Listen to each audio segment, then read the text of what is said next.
क्या तुमने कभी सोचा है कि इंसान की जिंदगी एक पल में कैसे बदल सकती है? एक ऐसा इंसान जिसे लोग खून का प्यासा समझते थे, जिसकी तलवार के डर से गांव खाली हो जाते थे, जिसके नाम से ही बच्चे रोने लगते थे, जिसके बारे में कहा जाता था कि वो कभी रुकता नहीं, वो भी पलट सकता है। हाँ, ये कहानी है अंगुलीमाल की। और ये कहानी सिर्फ एक डाकू और एक संत की मुलाकात नहीं है। ये कहानी है उस क्षण की जब इंसान अपनी गहरी नींद से जाग जाता है। बुद्ध और अंगुलीमाल की कहानी दुनिया की सबसे अद्भुत घटनाओं में से एक है।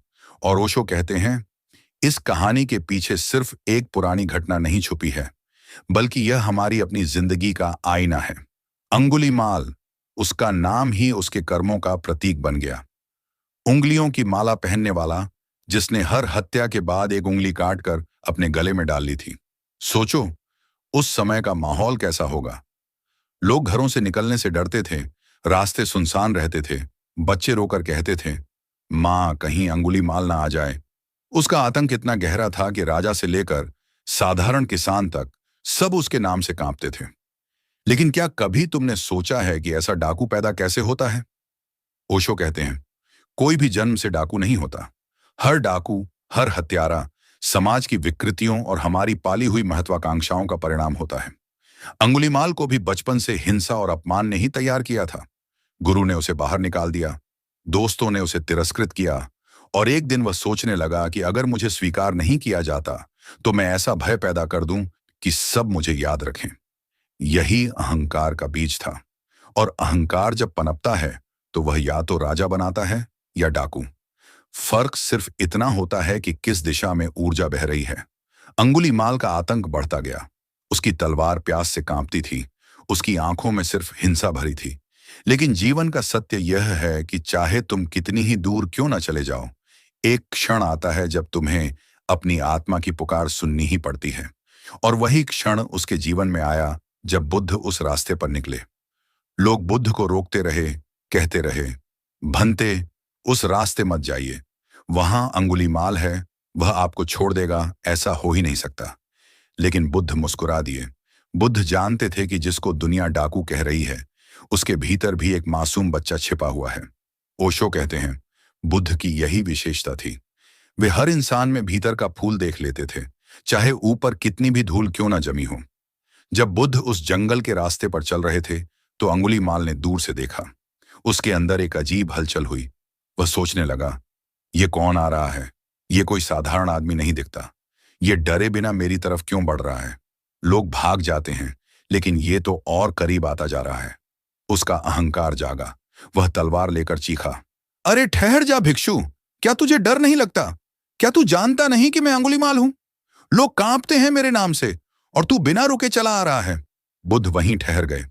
उन्होंने शांति से कहा, अंगुलीमाल, मैं तो पहले ही रुक चुका हूं, अब तू भी रुक जा। ये शब्द अंगुलीमाल के हृदय में बिजली की तरह गिरे। मैं रुक चुका हूं, ये क्या रहस्य है? अंगुलीमाल सोचने लगा, ये आदमी क्या कह रहा है? ये तो आगे बढ़ रहा है, फिर कहता है कि रुक चुका हूं, और मुझे कहता है कि मैं भी रुक जाऊं। ओशो कहते हैं, यही क्षण था जिसने अंगुलीमाल की आत्मा को हिला दिया। बुद्ध का मतलब था, मैं हिंसा से रुक चुका हूं, मैं लालच से रुक चुका हूं, मैं वासना से रुक चुका हूं, अब तू भी अपने भीतर रुक जा। इस वाक्य ने अंगुलीमाल की तलवार गिरा दी। उसकी आंखों में आंसू आ गए। उसने पहली बार अपने जीवन में किसी को ऐसा देखा था जो उससे डरा नहीं, जो उसके सामने खड़ा रहा, और जिसने उसे दोषी नहीं ठहराया, बल्कि उसे बुलाया, आजा, तू भी बदल सकता है। अंगुलीमाल हक्का बक्का रह गया। उसने कभी सोचा भी नहीं था कि कोई उसकी आंखों में इस तरह देखेगा। उसके सामने जिसने भी कदम रखा था वह डर से कांपने लगा था। कोई भी उससे निडर होकर नहीं बोला था। लेकिन बुद्ध की आंखों में न डर था, न नफरत, न ही गुस्सा। वहां केवल शांति थी, केवल करुणा थी। और करुणा ही सबसे बड़ी शक्ति है। तलवार डर पैदा कर सकती है, लेकिन करुणा दिल को पिघला देती है। अंगुलीमाल की आंखों में आंसू आ गए। उसने तलवार नीचे रख दी। उसने कांपते स्वर में पूछा, भंते, आप कहते हैं आप रुक चुके हैं और मुझे भी रुकने को कहते हैं। इसका क्या अर्थ है? क्या आप सचमुच मेरे पापों को देख नहीं रहे? मैं हत्यारा हूं, लुटेरा हूं, मैं निर्दयी हूं। आप मुझे क्यों कह रहे हैं कि मैं रुक सकता हूं? क्या मेरे लिए अब भी कोई राह बची है? बुद्ध मुस्कुराए। ओशो कहते हैं, बुद्ध की मुस्कान ही सबसे बड़ी शिक्षा थी। बुद्ध बोले, अंगुलीमाल, हर क्षण नया है। तू सोचता है कि तेरे पिछले पाप तुझे बांधते हैं, लेकिन अगर इस क्षण तू जाग गया तो तेरे पापों की जंजीरें टूट जाएंगी। यह अस्तित्व हर क्षण नया है। यह अस्तित्व तेरे अतीत का हिसाब नहीं रखता। तू चाहे कितना भी गिरा हो, अगर इस क्षण तू उठ खड़ा हुआ तो तू नया जन्म ले चुका होगा। अंगुलीमाल ने सुना और उसका पूरा शरीर कांप उठा। वह सोचने लगा, क्या सच में इतना सरल है? क्या सच में एक क्षण में जीवन बदल सकता है? ओशो कहते हैं, हाँ, जीवन बदलने के लिए समय नहीं लगता, निर्णय चाहिए। मनुष्य का मन वर्षों तक अंधेरे में भटक सकता है, लेकिन एक क्षण की ज्योति सब अंधकार मिटा देती है। अंगुलीमाल बुद्ध के चरणों में गिर पड़ा। उसकी आंखों से आंसू बहने लगे। उसने कहा, भंते, मुझे शिष्य बना लीजिए। मैं अब और रक्त नहीं बहाना चाहता। मैं अब और किसी की उंगली नहीं काटना चाहता। मैंने बहुत पाप किए, लेकिन अब मैं मुक्त होना चाहता हूं। बुद्ध ने उसे उठाया और भिक्षु बना लिया। सोचो, यह कितना अद्भुत दृश्य होगा। वह डाकू, जिससे पूरी धरती कांप रही थी, वही साधु बनकर बुद्ध की भीख का पात्र उठाए खड़ा है। यही जीवन का रहस्य है। ओशो कहते हैं, अगर एक अंगुलीमाल बदल सकता है तो कोई भी बदल सकता है। समस्या यह नहीं कि तुम्हारे भीतर कितनी गंदगी है, समस्या यह है कि तुम गंदगी से चिपके हुए हो। छोड़ दो, गिरा दो, और उसी क्षण तुम नए हो जाओगे। लेकिन कहानी यहां खत्म नहीं होती।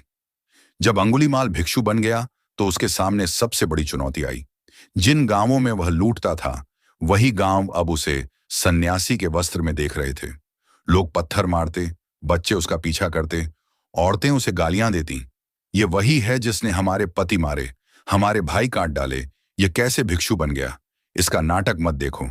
अंगुलीमाल खून से लथपथ लौटता, बुद्ध के सामने आकर बैठता और कहता, भंते, मैं सहन नहीं कर पाता। क्या यह न्याय है? मैंने तो अब हिंसा छोड़ दी है, फिर भी लोग मुझे पत्थर मारते हैं। बुद्ध हंसते और कहते, अंगुलीमाल, यह न्याय ही है। तूने जो बोया था अब वही काट रहा है। लेकिन घबराना मत, पत्थरों को स्वीकार कर। यह तेरे पुराने पापों का हिसाब है। अगर तू धैर्य से सह लेगा तो जल्दी ही तेरे सारे पाप जल जाएंगे। और याद रख, अब तेरे पास नई चेतना है। अब तू पीड़ित नहीं है, तू साक्षी है। ओशो कहते हैं, यही असली तपस्या है। तपस्या का मतलब है अपने अतीत को स्वीकार करना, उससे भागना नहीं। अंगुलीमाल के जीवन में यही तपस्या आई। हर पत्थर जो उस पर पड़ा, वह उसे मौन में स्वीकार करता। हर गाली को वह मुस्कुराकर सुनता। धीरे धीरे लोगों ने देखना शुरू किया कि यह सच में बदल चुका है। उसकी आंखों से अब खून की प्यास नहीं झलकती थी। उसकी चाल में अब हिंसा की गंध नहीं थी। उसमें अब बस शांति थी।